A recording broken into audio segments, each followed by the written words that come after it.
Hi friends, you're watching GATE Helpline, and in this video, we will see question number 53 from ISRO December 2017 question paper. Friends, please hit the subscribe button and click the bell icon to get all the latest updates regarding GATE exam. So question number 53 is, the minimum number of stacks needed to implement a queue is, and the options are A3, B1, C2 and D4. So friends, now we will see explanation to this question. But before proceeding to the explanations, we will see the question again. So friends, the question here is, to implement a queue, the minimum number of stacks required are.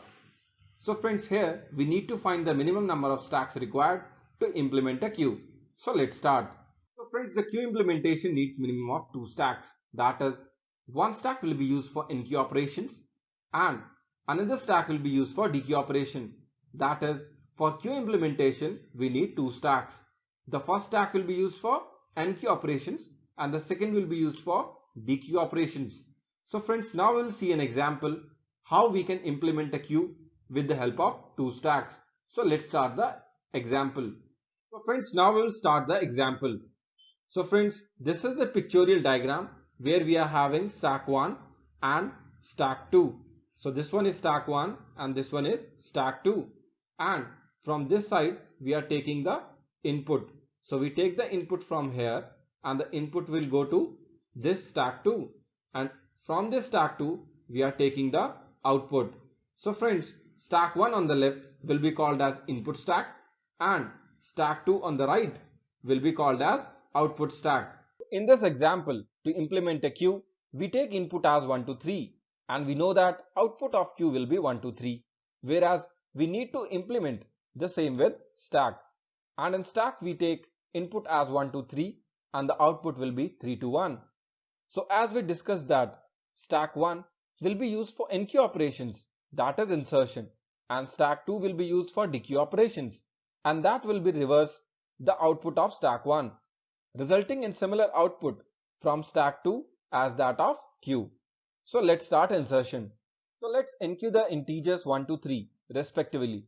That is, integers will be pushed onto the input stack, that is stack 1, which is located on the left from this way. So first of all we will push 1, then we push 2 and at last we will push 3. So 1 to 3 are pushed into the stack 1. So after NQ operation on stack 1, what will happen if we execute a DQ operation? Whenever a DQ operation is executed, Q is going to check if the output stack is empty or not. That is, if the output stack is empty, then the input stack is going to extract on the output.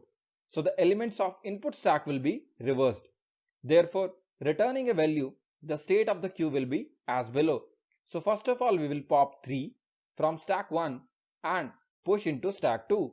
Similarly for rest of the elements, that is 2 will be popped and pushed into stack 2 and for 1 also. So now the elements of stack 1 are reversed into stack 2. So friends, after performing the DQ operation on stack 1, we are having all elements in stack 2. That is, the order of elements in the output stack, that is stack 2. It is obvious that if we pop the elements from the output stack, so that the output will be same as if we DQ from a queue. Thus, if we execute DQ operation, that is, first we pop the elements 1, then 2, then 3, then the output will be 1 to 3. So let's start popping the elements from stack 2. So 1 will come here as output, then 2 and at last 3. So the output is 1 to 3, which is similar to as if we DQ from a queue. So we conclude that we need 2 stacks to implement a queue. So friends, as per our discussion, answer to this question is option C. That is, 2 number of stacks are needed to implement a queue. So friends, thanks for watching our video. Please like, subscribe and share our videos to appreciate our work. If you have any doubt or question, please comment below.